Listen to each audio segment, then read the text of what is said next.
I'm Chris Savina with American Outdoor News, and today we're speaking to a rock legend who's carved a place in rock and roll history, selling over 40 million albums, and still continues to set attendance records today.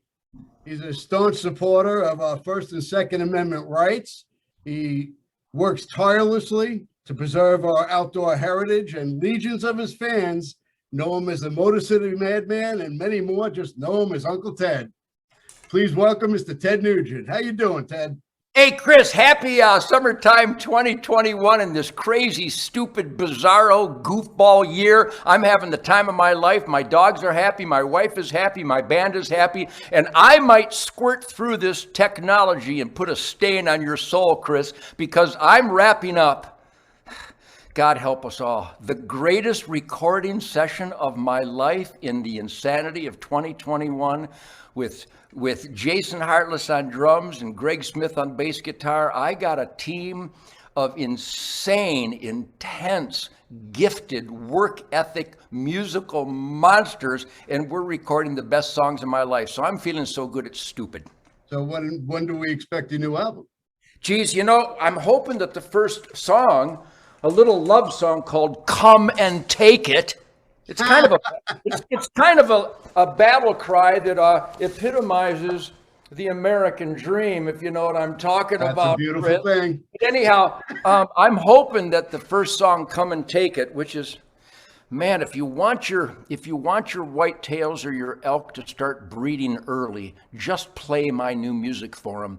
And the stimuli factor is, I don't even know if God has authorized it yet, but we're hoping sometime in the next couple months, the first "Come and Take It" song will come out. That's great. I'm looking forward to it. I've seen you several times, going back to when you played with Damn Yankees. Are my musicians the greatest musicians in the world? Am I the luckiest backstrapping, bow hunting guitar player in the history of the world to have, Chris? I'm on with Chris, celebrating the great spirit of the wild outdoor lifestyle, but I bow hunted with Fred Bear, Chris. I went around the indie track with Parnelli Jones. I played bass guitar for Bo Diddley and Chuck Berry. Here it is, 2021. I married Mrs. Nugent, the Queen of the Forest. So what you've witnessed is that God has really blessed me. I think he rewarded me for staying clean and sober for 72 and a half years.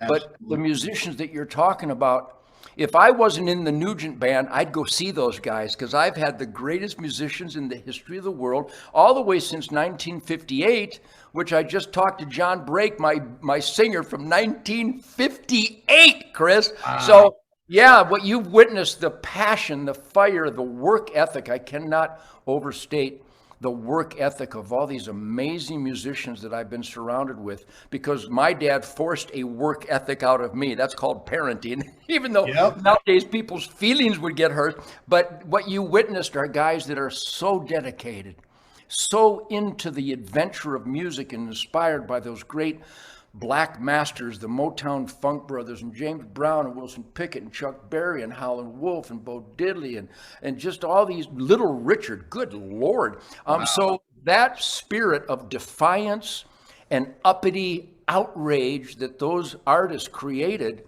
they're still with the best musicians in the world. And I happen to be surrounded by the best musicians in the world. Well, I've seen Bo Diddley, and what an amazing guitarist. Come on. I don't know if you can hear this on this podcast, but I mean, it literally goes back to what Bo did.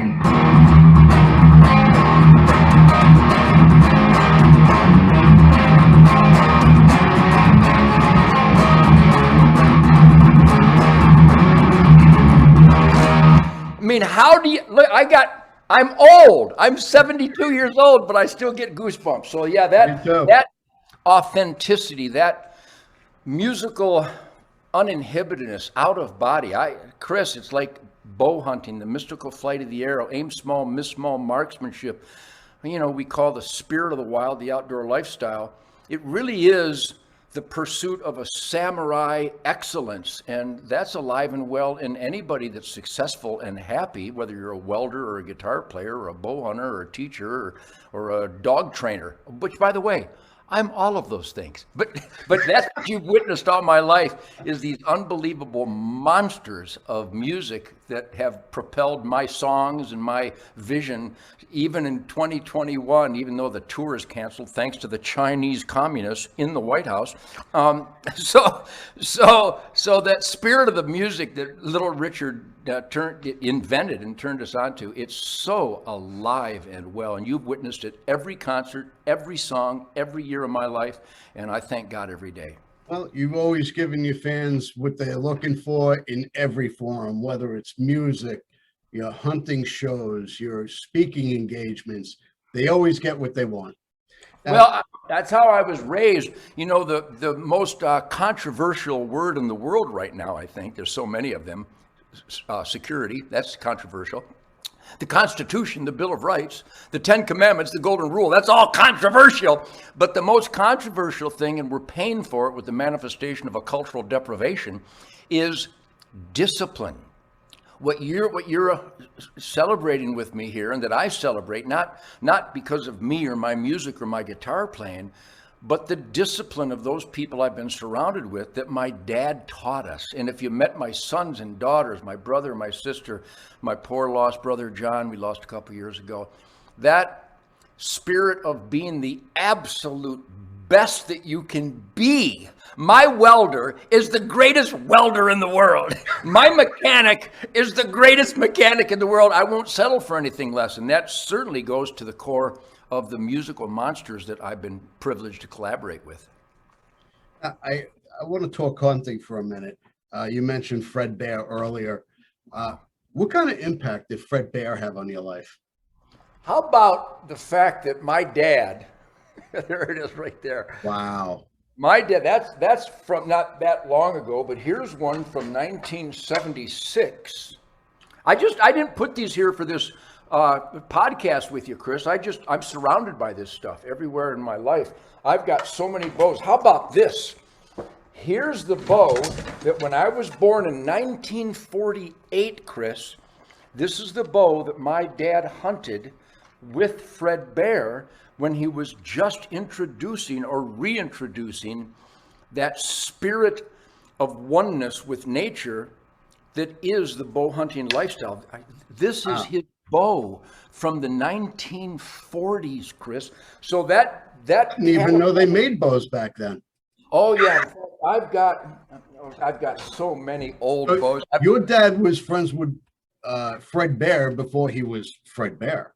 Yeah, nobody really understood the impact this great man would have, but you asked me what it meant to me.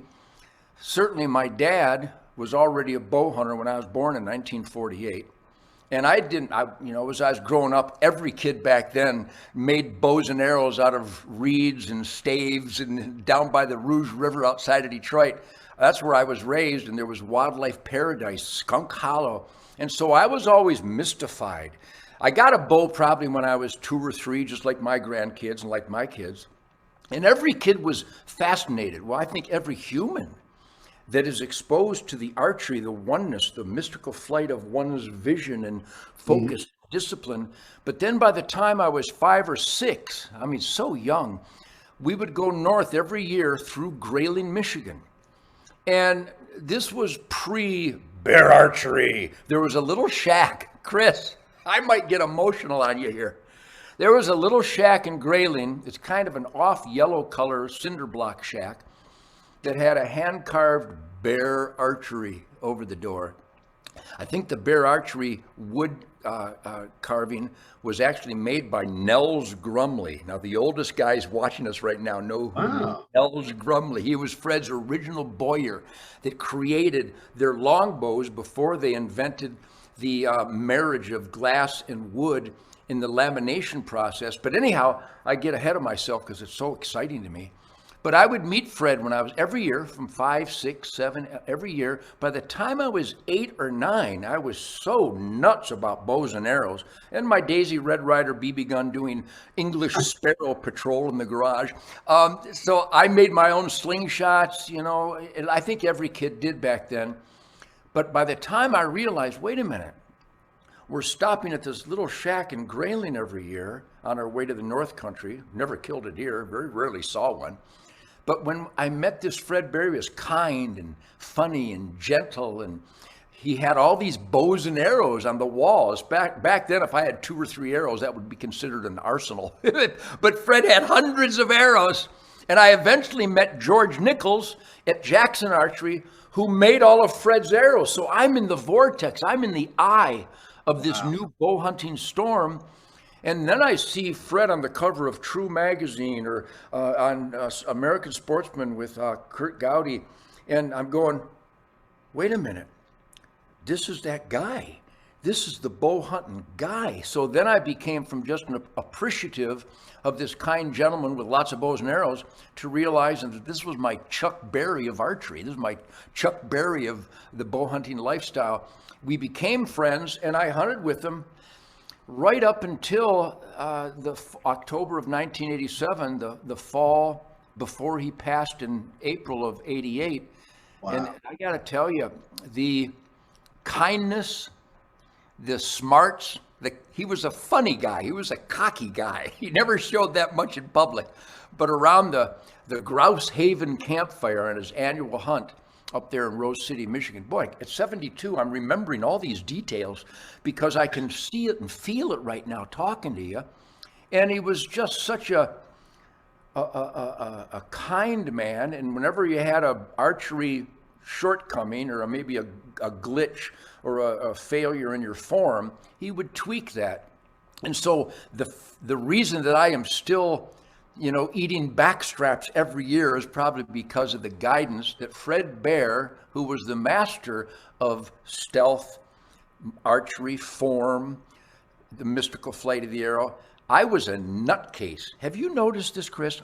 My energy is dangerous, but I had to harness that uppityness because stealth and archery samurai, you can't be uppity. You have to have breathing. You have to be focused. It has to be out of body, subconscious Zen oneness with the wind. And I think Fred taught me that, which is why my bow hunting love accelerated every year to the point where in 2021, Chris, I really have to take a deep breath. I shoot my Matthews every day. I shoot my old Bear recurves every day. And my excitement explaining this to you, if I was that excitable when I shot my bow and arrow, I'd have to buy chicken because you couldn't shoot good if you're this excitable. You have to come down to earth to really slow down, have a natural subconscious form, and the world has to go away.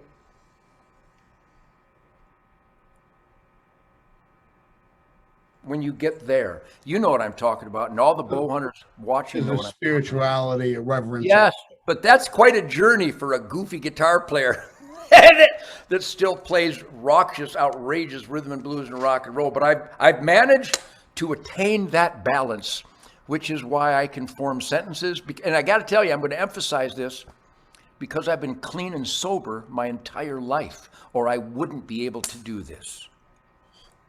That's rare that somebody can actually say that. Well, how lucky, because if anybody should have been a rebel and started, abusing himself with the hippies and all the so-called peer pressure. But if I'm really, really good at one thing, it's being cocky. And if you are offering me something, anything, I'm going to be suspicious. I'm going to have critical thinking. I'm going to go, well, let's see, Jimmy offered me drugs and he's drooling. Why would I told Jimi Hendrix he was going to die. Bon Scott made fun of me because I wouldn't drink his Jack Daniels. And I said, Bon, you got this gift, you're going to die. Bon Scott, lead singer of AC/DC. Yeah. I told Keith Moon, I said, no, I don't want your beer and I don't want your dope. By the way, you're drooling and you're going to die. John Belushi kind of scoffed. It was like an outtake from Scarface. He had this pile of cocaine and it all over his face. He goes, come on, man, Motor City Madman, you come on. I went, oh. I said, damn it, John. Sad. What are you doing? It's gonna. I told all these guys it was gonna kill them, and it did. Now Keith Richards, notwithstanding, I told Keith Richards we went out on Manhattan in New York City back in 78, 79, and this guy was a walking, depository of chemical warfare. He did so many drugs. But he was a stumbling, mumbling, a nice man, but you can't be a good man if you're stoned. Now, that'll piss some people off, but ask me if I give a damn. Yep. You can't be the best that you can be drunk or stoned. Now, Keith Richards hasn't died yet, and I'm glad he hasn't. I wish none of those other guys would have. And outlive us all.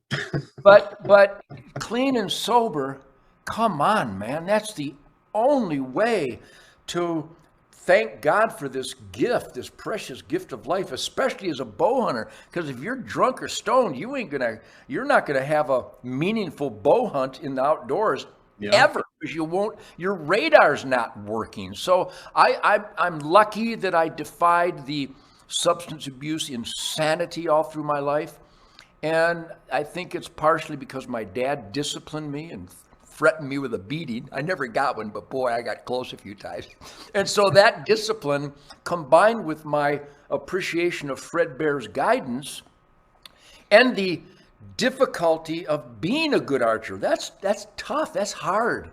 That takes a lot of discipline. So that discipline, thank God Almighty, Chris, that I used that discipline to turn down the beatniks and the hippies with their substance abuse and their suicide. So here it is, 2021, and I would love to see what John Belushi and Jimi Hendrix and Bon Scott would be doing today, but they got high and they're all dead. I went hunting and I'm still Ted.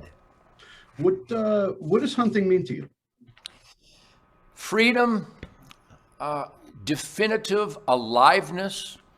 It's the manifestation of a physical and spiritual declaration of independence. I can sustain myself.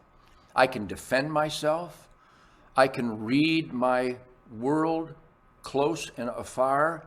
Situational awareness. I've been a cop. I've been a sheriff deputy since 1984.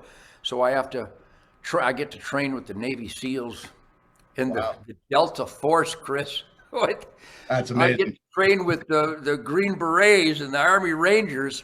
And when I qualify as a sheriff deputy, that archery discipline is I believe, the ultimate impetus for situational awareness and what they call tachypsychia, when you have to hit a perpetrator center mass and the whole world becomes a tractor beam. And I think when we're bow hunting, you better have the whole world as a tractor beam to that whitetails pump station, because it's so stimulating, it's so excitable that it takes all your control factor. But hunting to me is the activity, the conservation responsibility to balance herds, to utilize God's natural renewable resources while balancing the herds, to be stimulated by the challenge and the fun, getting the perfect natural protein to feed your family and your friends and charities, while learning what a smart step brings rewards and a clumsy step should bring punishment. In other words, if you conscientiously step in the forest, or more importantly, conscientiously don't step. The best way to hunt is don't go anywhere. Get in the heart of habitat and stop and stay there as long as possible. So a smart move in the outdoors can be rewarded with a songbird close by, or maybe a shot at a deer or an elk. A fumbling step, the punishment is that you don't see jack squat and you don't have a fulfilling experience. So that inescapable cause and effect of hunting accountability, conscientious decision-making, that plays the ultimate role in all choices in life, I believe. Parenting, private property rights, freedom fighting. You know what I mean? If you're a good hunter, and I find this, I share hundreds of campfires every year, Chris. I book all these hunts on our Sunrise Acres and our Spirit Wild Ranch, and I donate a lot of hunts to charities. And the people that share these campfires with me are just the best people in the world. They're honest, they're smart, they're funny, they're cocky, they're independent. They are critical thinkers. If you tell them to wear a mask, you have to convince them that it makes sense, or we won't wear a mask. That kind of stuff. Well, the masses were out gathering toilet paper. We were out gathering venison. Yes, yeah. So it's how I've always gotten high for all my life, and I see it fortifying my children. I have wonderful sons and daughters, lots of grandkids. My wife, Shemaine, never hunted, never touched a bow or a gun till she met me, but I fixed that within hours. And now she understands real independence, real self-sufficiency, and it's epitomized by the hunting lifestyle, because it's not just about killing stuff. It's about knowing how the world works, so that if you really put your heart and soul into it, God will reward you with the gift of a broadside shot, or a mallard with his orange legs down and his wings set. Conscientious, intelligent lessons of cause and effect have its rewards. If you don't learn those lessons, there will be various punishments, and I think rightly so. Now, you donate a lot of your time to various causes. You have Hunt of a Lifetime at your camp, the Ted Nugent Camp for Kids. Yeah. You have kids at the camp, and Hunt of a Lifetime, and a couple other organizations like that. Now, you just became the national spokesperson for Hunter Nation. Well, life is a whirlwind, and I think we can both genuflect at the altar of the greatest philosopher of all times. That would be Dirty Harry. When Dirty Harry said, "A good man knows his limitations." Well, I'm a hyper flame-throwing vapor trail scorch master energy-wise, even as old as I am. I literally have to get up in the morning and stretch and tell myself to shut up and slow down. Now, when I'm making my music, I don't shut up and I don't slow down, because you want to use that tsunami of energy and velocity and intensity and defiance to make killer music. But all other aspects of my life I force myself, and I learned this as early as my 20s, that's a miracle, that you have to be cognizant of the world around you. And even though our heartbreaking, corrupt criminal government punks have engineered recidivism and welfare dependency, my band, my crew, my family, my hunting buddies, everybody in my life, my neighbors, everybody I know, we aspire to independence, rugged individualism, self-sufficiency. And when you do that, you can identify your fellow man who stumbles. We all do. I stumble. But like the man in the arena, you get yourself back up, you dust yourself off, you get back in the fight. Well, people who care, which is everybody I just described, we see kids who have a terminal illness. They didn't do anything wrong. Maybe, just maybe, society and their parents did with the chemical bombardment. Get the scented crap out of your homes. Get the poison and chemicals out of your kids' diet. Get the chemicals and poisons out of their shampoo and their soap and their air fresheners. Get the poison and the chemicals out of their fire retardant mattresses and pillows. Chris, that might be the most important thing I share with you today. Wow. Look at what you're bringing into your home. Can you pronounce the contents? If you can't pronounce it and you don't recognize it, don't buy it and don't subject your children to it. No, I'm not a chemist. I'm not a doctor. I'm not a health expert. I'm not a scientist. But come on. You plug in a chemical air freshener so that the chemicals heat up and you get to breathe the heated vapors of chemicals in your home? Chris, Yeah. everybody, get them out of your life because the kids are dying. And we take these 6, 7-year-old little boys and girls, some young kids of every imaginable age, including old guys, got this cancer, got that cancer. Well, look what's in your home. Look what's in your food. What are you doing?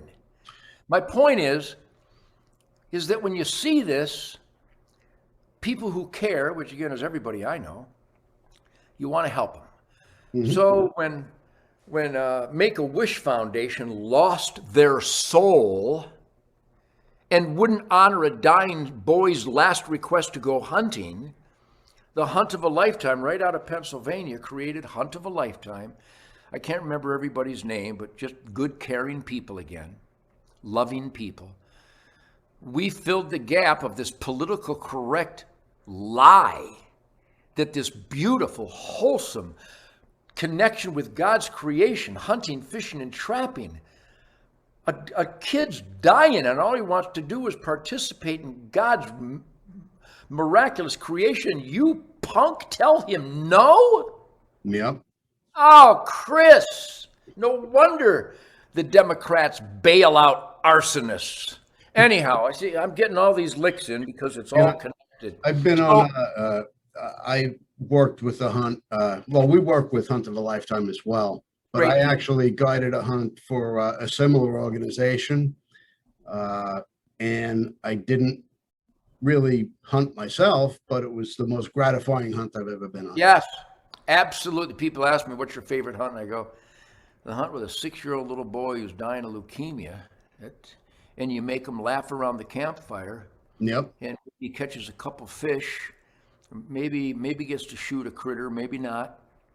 Some have, some haven't. And then a few months later, he's dead.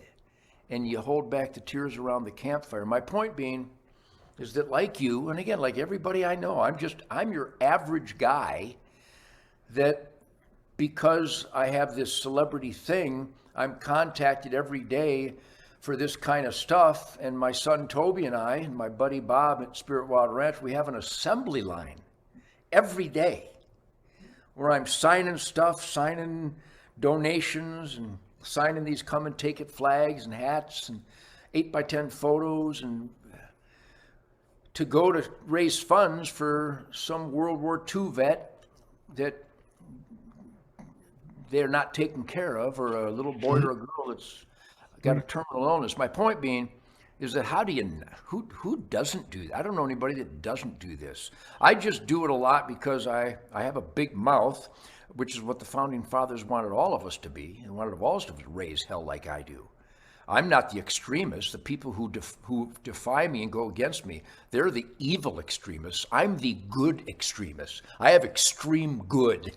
And so the different charities that we're involved with, we just sent out an autographed guitar today with one of my Ted Nugent coins.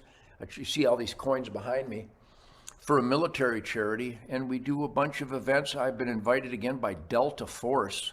Wow. Celebrate September 11th with them in Fayetteville, North Carolina. So I'm not bragging, but I am proud that people who want someone in need to get help, they know who to call. They probably call a hunter. So I do represent a lot of charities, and we're involved with a lot of charities, too many.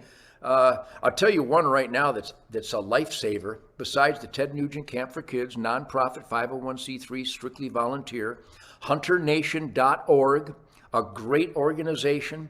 And another one I hope people will write down, fullcircleprogram.com, fullcircleprogram.com, a bunch of young Americans who have stumbled into addiction and substance abuse, where they saved their lives because of loving family and friends. And at fullcircleprogram.com, they're reaching out to fellow young Americans and help guide them out of the scourge of substance abuse, and they're saving lives. So that's one of many charities we work with. And Pope and Young does great work, SCI. So much, the Wild Turkey Federation, the Whitetails Unlimited, the Rough Grouse Society, I mean, Trout Unlimited, Quail Unlimited, the Rocky Mountain Elk Foundation, Boone and Crockett. A lot of people in the world never heard of these organizations because they just have no idea how to relate to the public, which is a real shame. But they all do great charity work with young people, military, law enforcement, and just fellow Americans who need help. And I think the hunting families of America are always the first and the most generous. You should see the donations from some of my really, really rich hunting buddies. Governor Kristi Noem, right there with Ron DeSantis, the two greatest governors in America, she held a conservation fundraiser in South Dakota. And I donated an autographed AR guitar and a one-day pheasant hunt with the great Governor Kristi Noem.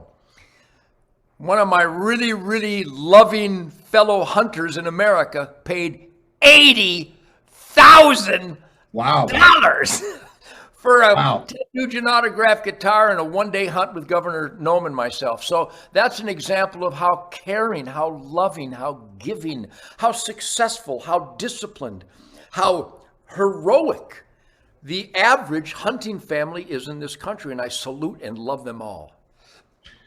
Now, back in the 80s, I saw Bad Company at Jones Beach, which was a disappointment because they had some pretender and not Paul Rogers singing. But the saving grace was they were touring with Damn Yankees. Boy, oh boy, what a band. Well, that was Brian Howe. You know, Brian Howe's a great singer, and he sang on my Penetrator album before he replaced the great vocalist with Bad Company. But he just died here last year. Brian had a stroke. Wow. He was a good man. He was no Paul Rogers, I admit, but he was a very talented and a good and very giving man. He did a lot of youth charities and law enforcement charities. But Brian Howe, yes, he sang some of the Bad Company classics, which are monumental. They're pillars of rock and roll history. Yep. But I tell you, Chris, nobody wants to follow my band. Especially when you got Tommy Shaw, Jack Blades, and Michael Cardelloni playing that roustabout, outrageous, grooving, almost James Brown, Little Richard, cranking rock and roll. So I love Bad Company, good friends of mine, but we kicked their ass every night. I have to say. And at the end of the show, they wheeled out a big wooden cutout of Saddam Hussein. Yeah. You came out with your bow and you shot him. How beautiful was the reaction from a rock and roll audience The crowd to went the wild. mystical flight of the arrow demonstration in such a scenario? If that's not the greatest archery demonstration in the history of the world, I don't know what is. I mean, I love guys that can shoot aspirins out of the air, and I love guys that can do all these trick shots, but until you've sent a broadhead, typically a flaming broadhead, into the chest of Saddam Hussein and other devils in a rock and roll concert, I'm sorry, none of those other archery demonstrations even come close, if I may say so myself. Now, have you always been a political? Well, yeah, I didn't know it, but because I've always celebrated and demanded freedom, which is why I turned down all the beatniks and the hippies with their life-destroying substance abuse. I didn't realize, let's put it this way, functionality-wise, I represented the American dream. I was a we the people. I didn't experiment in self-government because I never heard that term until I was in my mid-20s. I never heard of it. I'd never heard of Vietnam. I had no idea what communism was when I graduated from the anti-education system of America. I just knew that my music demanded focus, work ethic, and good choices to maximize the tightness of the band and the fire of the musical delivery. In 1970, by the way, always from the 1960s on, I was always approached by heroes of the military because they'd hear my interviews raving about aim small, miss small, right to keep and bear arms, which I was the only rocker that ever brought that up. And I didn't even let the anti-gunners get a word in edgewise. And if they did, I made them look like idiots, which is really easy. But all these military guys who took an oath to the Constitution that I didn't really know I was promoting. I knew I was promoting my right to carry a gun. I don't need a piece of paper for that. I don't need a piece of paper to say what I believe. I don't need a piece of paper to choose my religion. I don't need a piece of paper for jack squat. Yep. When I found out that carrying a gun around the country, around the world, I carried a gun everywhere, that it was illegal everywhere. And I go, how can somebody tell me I can't defend myself? Who is this guy? And then these military guys, especially the U.S. Marines, they explained to me what happened at the U.S. Embassy in Tehran in 1979. That the U.S. Marine warriors were put in charge of security. Now, I'm just a guitar player, but I know what security is. I know if a fireman is supposed to put out the fire, he better have some water. You don't send a fireman to a fire without water. Well, our criminal, corrupt, oath-violating U.S. government sent Marines on the steps of the U.S. Embassy in Tehran with M16s, no bullets, which is why they were taken hostage. Yep. Because they put them in charge of security and then didn't allow them to perform their training and their responsibility to secure our embassy. And I went, huh? What? It's like having an attack dog and removing his teeth. I said, that's what happened? And you guys obeyed the order to be in charge of security without bullets? And then you were taken hostage by a bunch of dopey, subhuman mongrels in Tehran, Iran? Really? So I started going, wow, where else does this corruption exist? And I studied Vietnam and I went, holy God in heaven, what evil our government perpetrated. So I started getting into it, and because I was always surrounded, I'd go hunting. In fact, there was a U.S. Army guy, I don't think he was 20 years old, he was dying of leukemia, and he wanted to go hunting before he died with me. So I stopped everything, I took him hunting, and then he died. And the conversations he and I had, I couldn't believe that our government could be that dishonest, that corrupt, that oath violating. These military heroes died for their oath to the Constitution, and then the people that send them into dangerous conditions violate the very oath that they're giving their lives up to defend. I went, oh, this is horrible.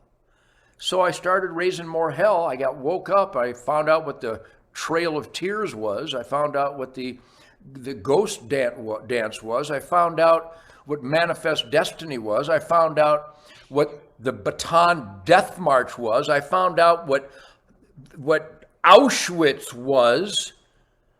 And I went, boy, can humans be jerks and evil and dishonest and corrupt or what? So I've been raising hell. Now we're living in 2021 where the criminality, the corruption, the dishonesty, the abuse of power by this government in the United States of America, it's heartbreaking. And so I'm raising more hell. Thank God for Tucker Carlson and Sean Hannity. Thank God for Candace Owens. And thank God for Colonel Allen West in Texas.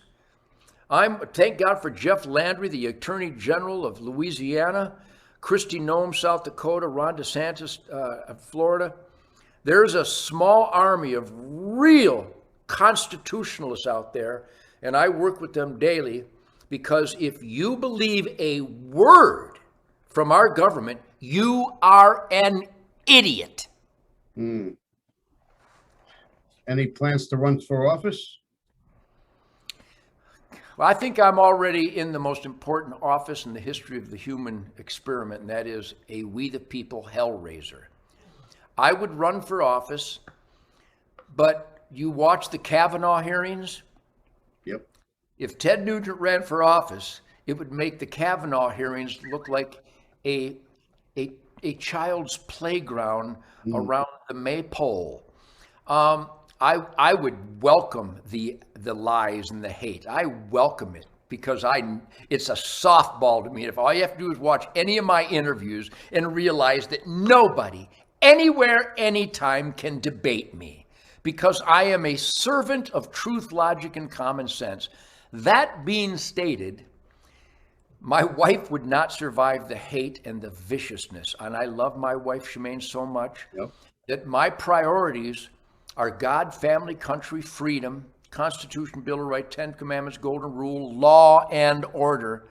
And Chris, I'm on the phone constantly with Republicans from all 50 states and trying to guide them through the quagmire of the cancel culture, political correctness, the evil from the media, from the critical race theory. It's racism. It's the definition of racism. Black Lives Matter is the definition of racism and terrorism. They don't care about it's unbelievable. So I'm performing my most important duties, and I go to bed every night with a smile on my face, having taken on the devil in our government, media, academia, and Hollywood, and stomping cockroaches to the best of my abilities. So at this time, I have no plans to run for an official office, but I think the most official office, the most important office in the history of the world, are American citizens calling their mayors, their senator, their congressman, their governor every damn day and saying, we support President Trump, the Constitution, the Bill of Rights. We know that Antifa and Black Lives Matter are terrorist organizations. There's the footage of them burning down Portland and Seattle and Atlanta and New York. There's footage of them beating people up and smashing their heads with boards.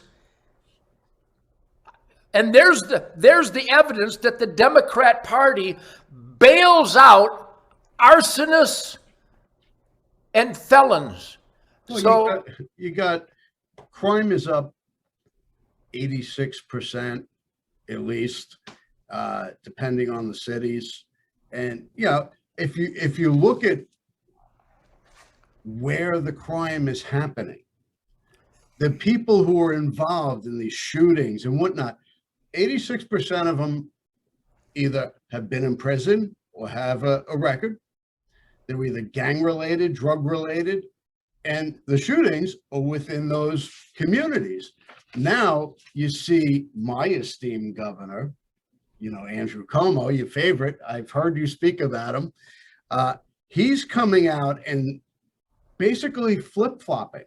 He has declared it a disaster emergency. it is. So he can, COVID's over, so he needs a new emergency to dispatch another $138 million at his disposal and puts him back in the position of King Como. And he's basically flip-flopping on it, where he's on our side. The announcements. Not really, Chris, because Governor Cuomo, Mayor de Blasio, Governor Murphy of New Jersey, certainly California, Illinois, Maryland, Massachusetts, Connecticut, Chicago. He's relabeling the disaster to fit his narrative. Governor Cuomo and all the Democrats have engineered this hellstorm. It's their dream. Their dream, if you look at all the blue smudges, there's no blue states, there's only blue Democrat-run cities. They are all the epicenters of violent, dangerous crime, homelessness, feces, needles, and here's the clincher, Chris, and here's a term I want you to start using every day, because it's inexplicable. It is explicable. It's explainable. Engineered recidivism. All these monsters have been caught. They've been caught with smoking guns, and the mayor of Chicago, the attorneys, the judges, they keep letting out gangbangers and rapists and murderers and carjackers and child molesters. They keep letting them out, but they're going to arrest an off-duty cop for carrying a gun. It's literally Planet of the Cuckoo's Nest. The answer is so simple. It's the definition of insanity. When someone shoots at someone in a violent crime, put them in a cage and never let them out. You know what that would do? And this is the FBI Uniform Crime Report statistics. It's more than 86%.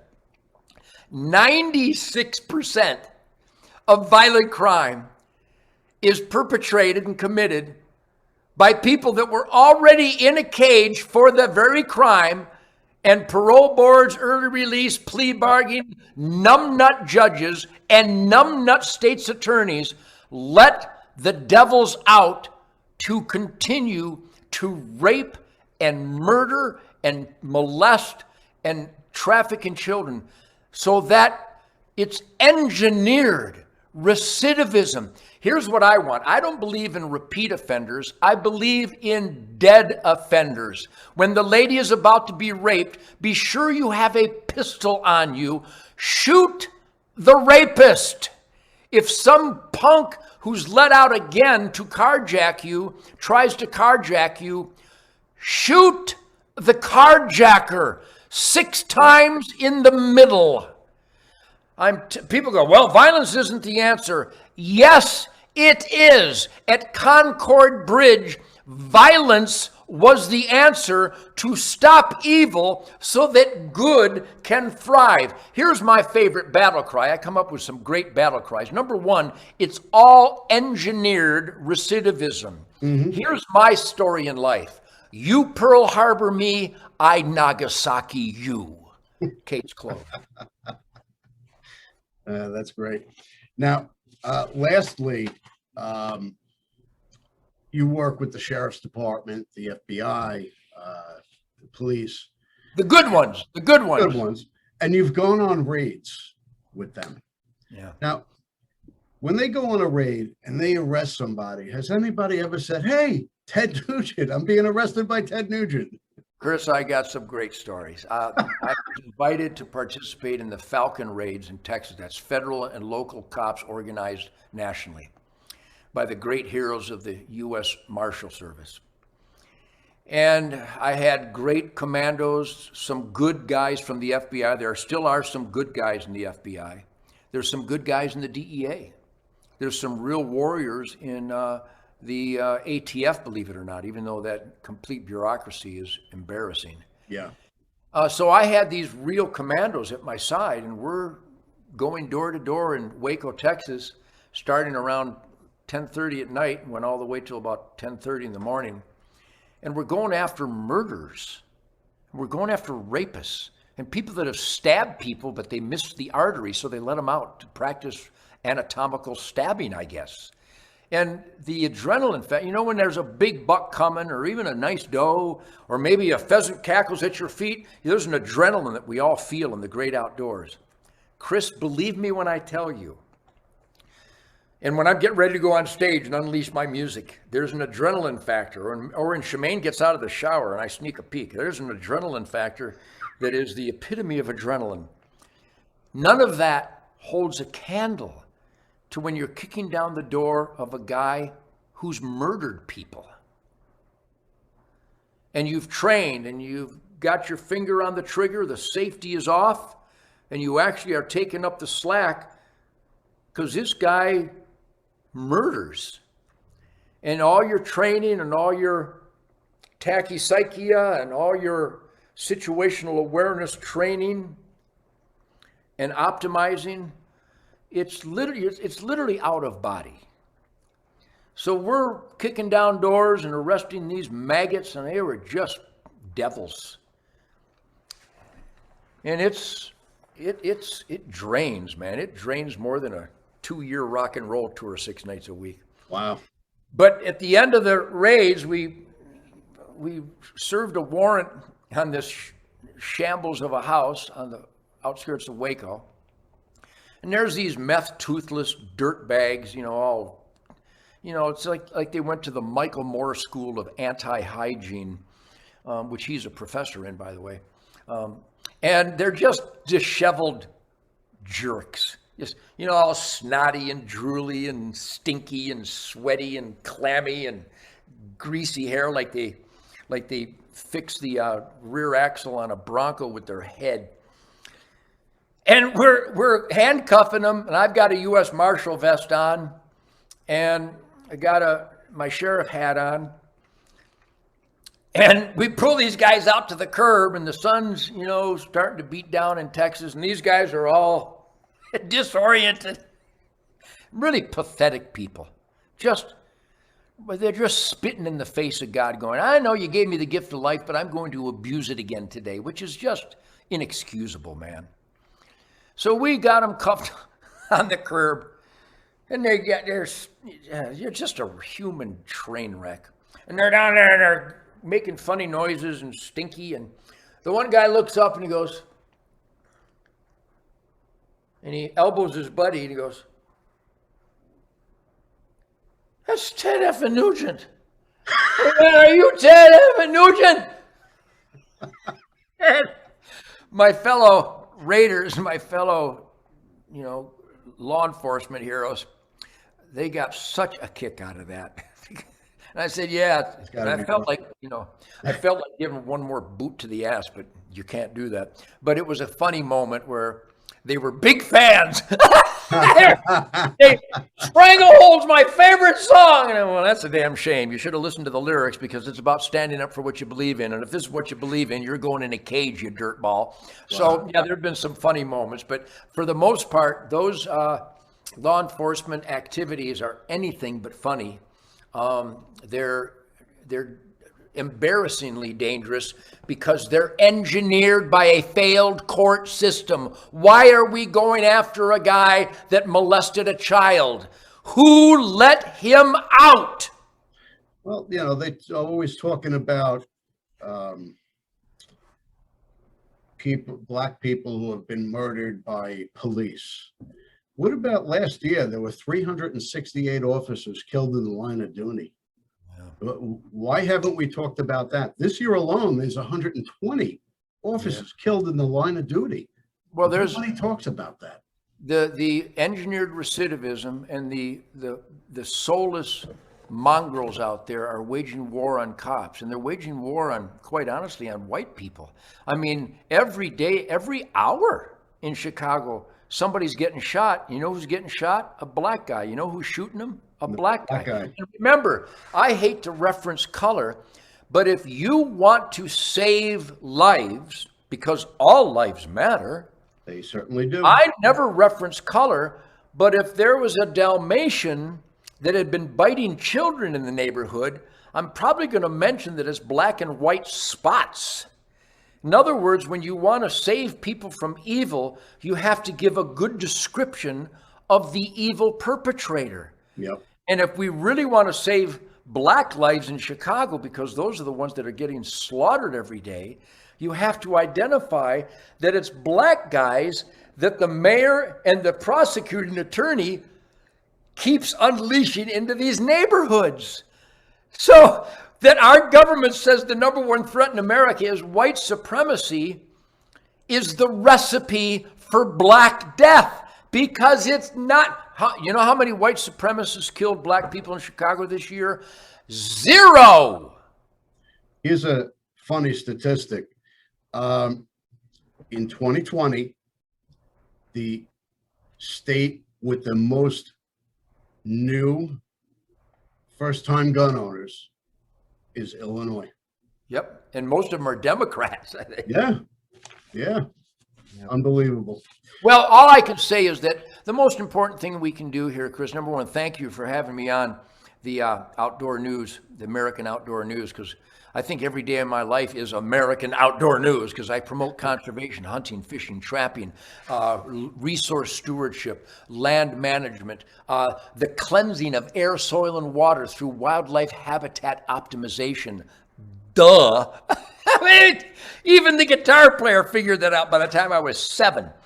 But the most important thing we can do, and I hope you do it on every show, and thank you for having me on here, because you represent the spirit of true conservation, resource stewardship, and ultimately environmentalism. If you want a clean environment, the air, soil, and water is only going to be as healthy as the wildlife habitat that produces it. So activism, my friends, please, if you're not pushing the things you believe in to your elected employees, the enemy of everything you believe in would like to thank you. Please, everybody, go to hunternation.org. hunternation.org. There are still 8 states where you're not allowed to hunt on Sunday. Are you kidding me? There are so many anti-hunting, anti-science, anti-freedom hunting, fishing, and trapping regulations as to be just a disaster. Go to hunternation.org. We have to be a voice, a force for science-based conservation regulations. In New York, you got to use hounds and bait to hunt bears if you want to responsibly manage bears. What man can tell you you can't put corn or relocate apples so that you can accomplish what the DNR wants, what the highway department wants, what the insurance industry wants, what the agriculture industry wants, and what the conservation world wants? Kill deer.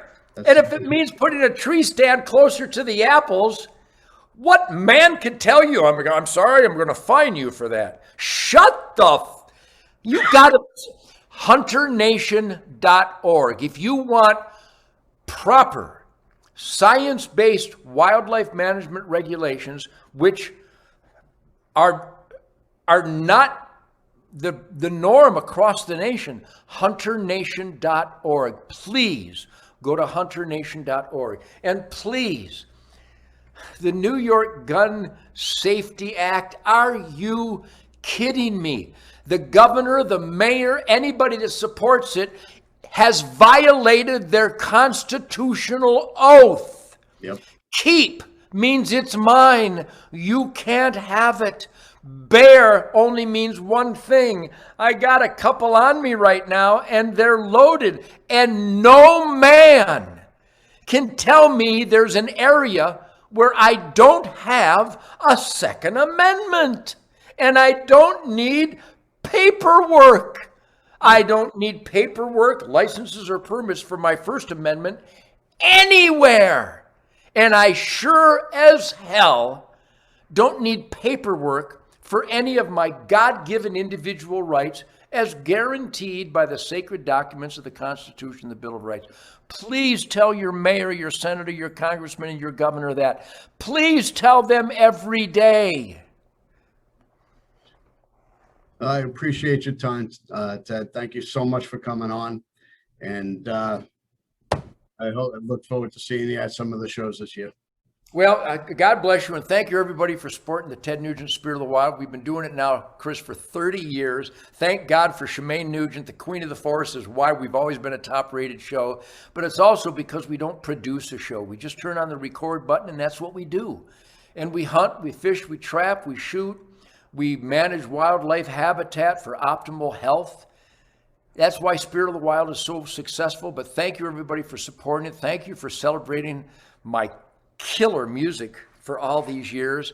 And I hope everybody comes to the Ted Nugent Spirit Campfire on my Facebook and on YouTube. I do it spontaneously 2 or 3 or 4 times a week, but every Monday night. And I just appreciate all the positive spirit and attitude and cockiness and all that wonderful positive support for the things that we all believe in: God, family, country, Constitution, Bill of Rights, Declaration of Independence, work ethic, law and order. So God bless real America, and God bless you and yours, Chris. I appreciate you doing what you do, especially in the embarrassing anti-American hell zone of New York. And if that offends anybody, then you got your head so far up your ass you can't see daylight, because New York, New Jersey, Maryland, Massachusetts, Connecticut, Rhode Island, even Maine now, Illinois, even Michigan. Oh my God, Michigan. Your state. Michigan is a suburb of San Francisco. The politics are just toxic in Michigan, but I fight every day. Be sure everybody is a member of the National Rifle Association, Gun Owners of America, and your state firearms organization. If you're not a member of those organizations, Nancy Pelosi laughs in your face. 100%. God bless you, Chris, for carrying on and for carrying on this America Outdoor News. And man, it's really, really important. Thank you again. You gonna be in New York this year? You know, I'm allergic to travel.